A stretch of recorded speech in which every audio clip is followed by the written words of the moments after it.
The top 4 of each group will be meeting in the final stage of competition on day number 4 to crown the Reckoning World Champion. But when we think about the format for today, we've got a similar format to yesterday. We've got 5 games, and you can see the point structure on the right-hand side. 8 points for first, 1 point for eighth.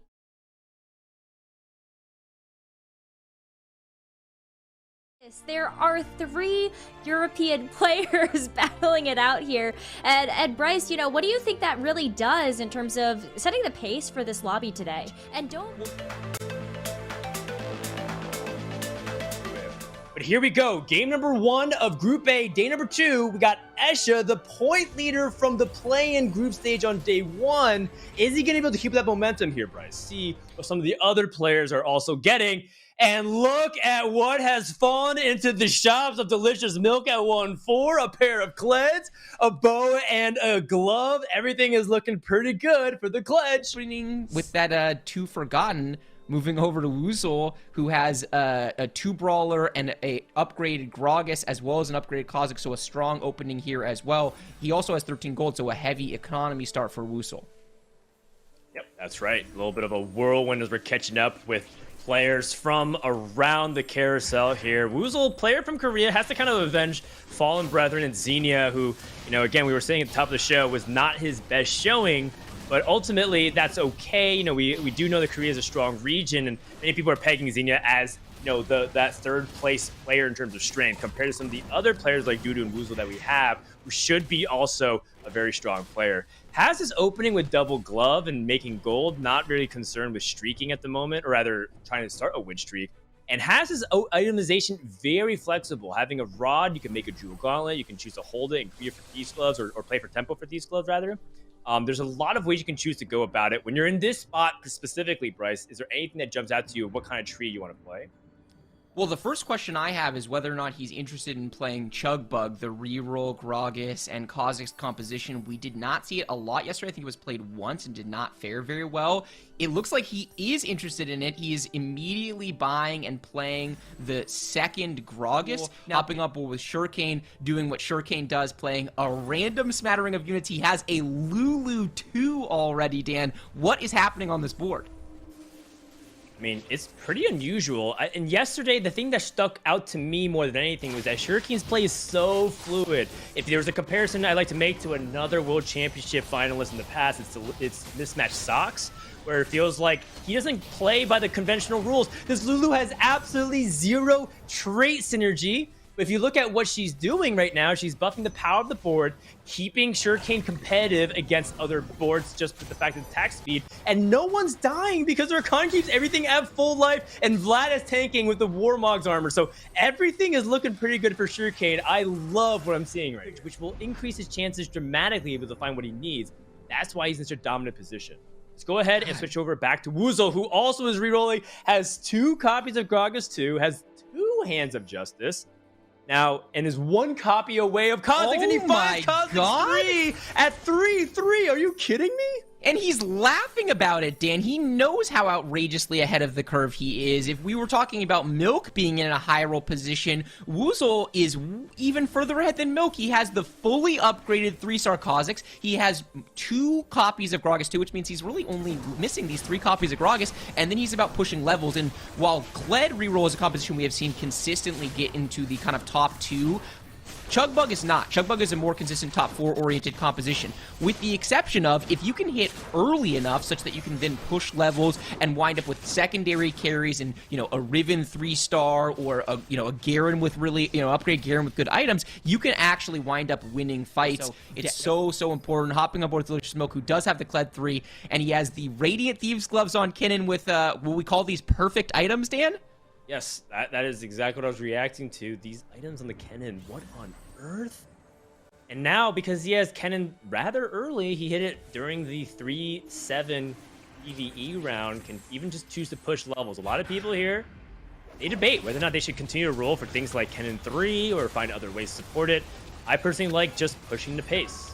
Level, try to put some good units surrounding synergies, and just finish that last item on Kled that's a sword. He's going to need something really nice. Disintegration rate not going to really do too much. Enchanted Air from Gluteus Maximus not going to do enough, as Gluteus is going to forward to it. to Wuzhou and see what he is going to do instead. Has the Garen, has 6 Dawnbringer. He's trying to see if he can go in and stabilize his board because he knows how strong this lobby is.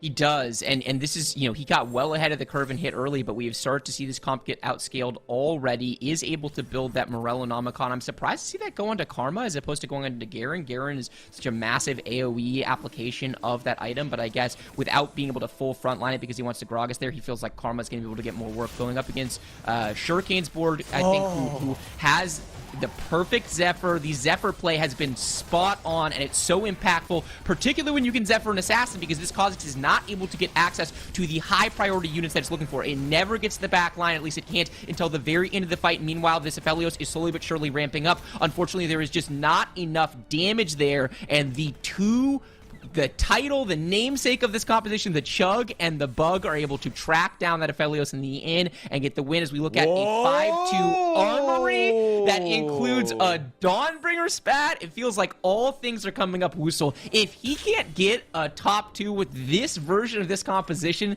then this is just, you know, not something that I think overall people should be playing, because oh my god, is everything coming up Wusel in this game. 2 all the way on the left, and as well as one hiding over on the right side of the bench. I see Gluteus Maximus going for that Vel'Koz 3 win condition.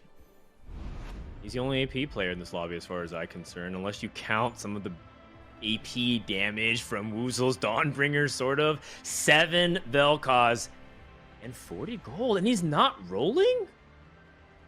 Wow. He is willing to live on the razor's edge, what? Dan. There's no way. The lobby is so close. He's not going to roll. I guess in his mind, maybe there's not too much material difference he can make outside of Volibear and hitting it, but there's also Ivern on the table.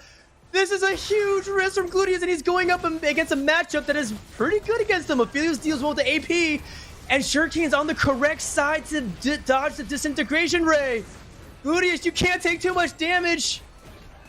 He won't. He's killed enough units, so he's taking a fight loss, but he says this is all about finding the Vel'Koz. He's willing to potentially trade a loss there and even risk fatal damage, which is crazy to say, but he is so confident with that Spellweaver Fiddlesticks, plus that Vel'Koz, that he's going to get these casts off. He's going to kill enough units to guarantee he survives. He wants to build up his maximum economy, and he will be rolling down on 6-1. I would love to watch that roll down, because I want to see if this man will come up with the Vel'Koz 3. Well, I do know that as we take a look, there we go. We're going to see whether or not he can find the Vel'Koz 3, and he does. Now, Vel'Koz 3 is really powerful, but it doesn't mean that you can just AFK. There's still positioning. Last time I checked, there were still Zephyrs in the lobby that you have to be very mindful of. And Vel'Koz sometimes decides to int and throw away your LP by aiming the exact opposite direction that you needed to. So, Gluteus Maximus going to go for a last-second swap. Going up against Ak. Ak's on the wrong side. Draven opposite corner of the Vel'Koz. The Mistral lands on the Nunu instead. Ak is in for a world of hurt. Here comes the 3-star Disintegration Ray. Absolute deleting everything. And Ak takes critical damage. He is down at -5. Justin Shud, you got him. You're the only player that can save him from a 6th place. And you can see that he's already acknowledging it by taking that Mystic Emblem. Milk's going to immediately replace. He has it ready. Immediately placing a Lux at 2 stars, slapping on the emblem, looking for Gwen. He finds 2. Would you even play both of them? Probably not. Just needs to find some way. He has the redemption as well. If Milk can go for a 4 Mystic and keep Kled alive, even for a second longer, sometimes that with good position makes all the difference. 2 seconds left. And a full right swap with having Ken in the middle to potentially target and be able to dodge immediately. Here we go. The correct side for Gluteus. Try if he can get the big one. The team of Mushrooms and the Doombringer and the Ray. Okay, the Kled has lived a little bit longer this time. The dismount. Kled trying to get past the Frozen Heart of Gold. There's just too many obstacles, too much damage, too many squids. And that's going to be game 1 over to Gluteus Maximus from Europe, representing Germany with the Vel'Koz 3, the lone AP player able to get it done.